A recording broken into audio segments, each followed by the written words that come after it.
경매수글 현미경의 치우입니다. 부동산 경매나 공매도요, 이익에 따라서 움직이는 세상이다 보니까 보이는 것이 다는 아니에요. 생각보다 좀 치열하게 움직이는 세상이에요. 같은 투자자 입장에서 같이 고민하고 추적 관찰하자는 뜻으로 지금까지 웬만하면 사건 번호를 공개했었는데요. 이번에는 사건 번호를 공개하지 않겠습니다. 보기에 따라서 누군가는 저거 내 이야기 하는 거 아니야? 이렇게 생각할 수도 있고, 괜한 오해를 불러일으켜서 다 끝난 일에 분란을 만들 이유도 없다고 생각하기 때문이죠. 다만 이런 이야기를 경매소설 춘배에서 소설의 형식을 빌려서 뼈 때리는 팩트 폭격을 했으니까 한번 읽어보시기 바랍니다. 여러 가지로 도움이 많이 되실 거예요. 부동산 경매는 낙찰자가 생기면 상대적으로 낙찰자와 맞서는 사람이 생깁니다. 만약 낙찰자에 맞서는 사람이 생기지 않는다면요, 이익이 될 만한 요소를 낙찰자가 직접 찾고 개발해야 이익을 거둘 수 있다라는 이야기가 돼요. 이것은 누구도 이야기해주지 않는 말이니까요, 꼭 잊지 말고 기억해 두시기 바랍니다. 가장 쉬운 예를 들면 주택 경매에서 전 소유자나 세입자가 나간다 만다 하는 그런 일로 옥신각신하는 것이에요. 낙찰자는 당연히 자신의 권리를 찾아야 하니까 나가달라고 하는 것이고, 세입자나 전 소유자는 어떻게든 자신에게 조금 더 유리하게 할 수 없을까 고민도 하고, 또 때에 따라서는 말도 안 되는 억지도 부리고 그렇게 합니다. 그런데 억지를 부려도 어느 정도껏 억지를 부려야 그런가 보다 하고 적당한 선에서 타협을 하고 또 봐주기도 하고 그렇게 넘어가는데, 때로는 말도 안 되는 억지를 부릴 때가 있거든요. 지난 영상을 찾아보시면 아시겠지만, 묘지를 옮기겠다고 하면서 무슨 묘지 제사 비용을 요구하기도 하고요, 뻔히 집이 경매로 넘어갔다는 사실을 알면서도 문을 잠궈놓고 죽었는지 살았는지도 모르게 만드는 경우도 있습니다. 어떤 분이 빌라를 낙찰받고 그 집을 여러 번 찾아갔는데 아무도 만날 수가 없었다고 합니다. 분명 전 집주인이 거주를 하고 있다고 이웃 사람들에게도 들었는데, 여러 번 찾아가도 도대체 만날 수가 없어서 이러지도 저러지도 못하고 있다가 겨우겨우 연락이 닿았다고 합니다. 그런데 전 소유자가 아주 시큰둥하게 나는 여기서 6개월 정도 살 권리가 있다, 그러니까 6개월 이후에 이야기를 하자고 낙찰자를 등 떠밀었다고 하더라고요. 이 상황을 웃어야 할지 울어야 할지 정말로 난감한 그런 상황이겠죠. 우리가 경매로 뭔가를 낙찰받으면요, 경매 낙찰자가 나왔다고 해가지고 환영하는 세입자나 전 소유자는 없어요. 만약에 그런 일이 벌어진다라고 하면 자신이 경매 낙찰을 잘못 받았다라고 그렇게 생각하시면 되는 거죠.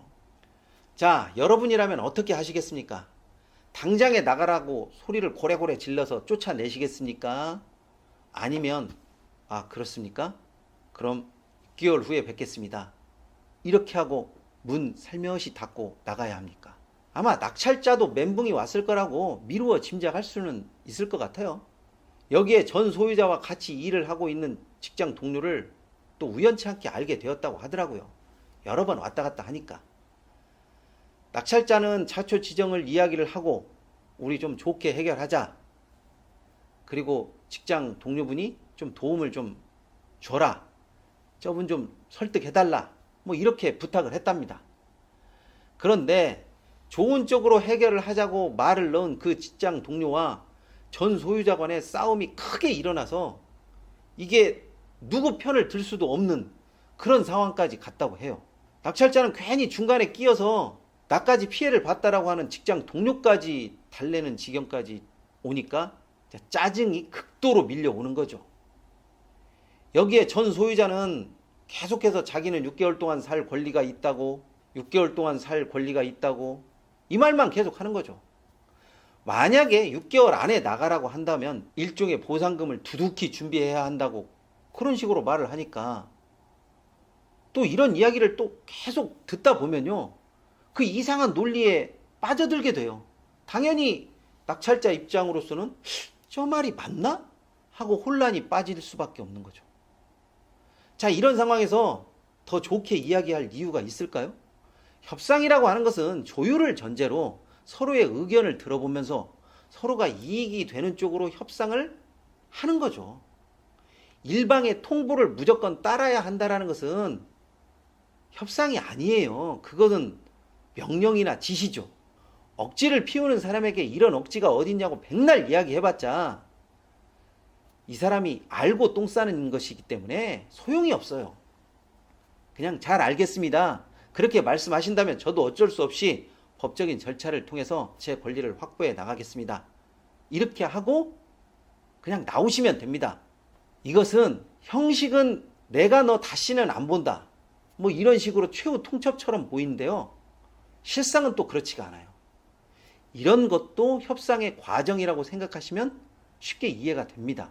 더 이상의 억지를 내가 받아주지 않겠다.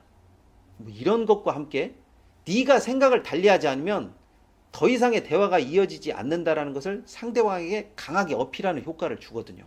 법원 우체국에서 강제집행 예고서를 한두 번 보내면서 전 소유자에게 아직도 예전과 같은 생각인지를 넌지시 물어보면요. 풀이 많이 죽어 있다는 것을 금방 느낄 수 있어요. 왜냐?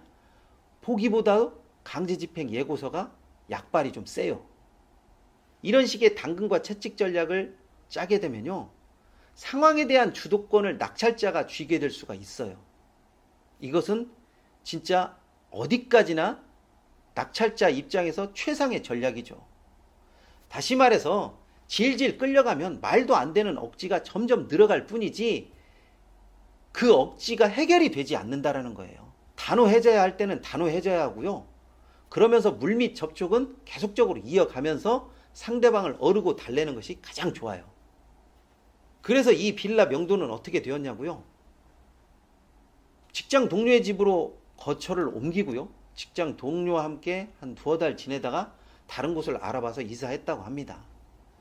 물론 낙찰자 입장에서는 직장 동료에게 감사 인사와 함께 약간의 이사 비용을 지불할 수밖에 없는 거죠. 또 지불해야 맞는 것이기도 하고요. 부동산 명도는요, 대부분 낙찰자의 승리로 끝날 수밖에 없는 게임이에요. 그렇지만 그것이 무리 없이 시간과 비용을 좀 줄이고 큰 파장 없이 명도를 끝내는 것은 솔직한 말로 얘기해서 경매 투자자에게 늘 숙제가 될 수밖에 없는 거예요.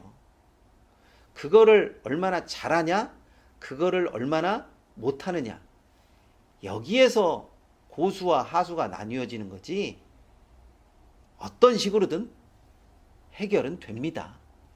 알림 설정과 구독을 꼭 좀 부탁드리고요. 궁금한 사항이 있으시면 언제든지 댓글 달아주십시오. 제가 성심성의껏 답변해 놓도록 하겠습니다. 이번 시간은 여기까지 하도록 하겠습니다.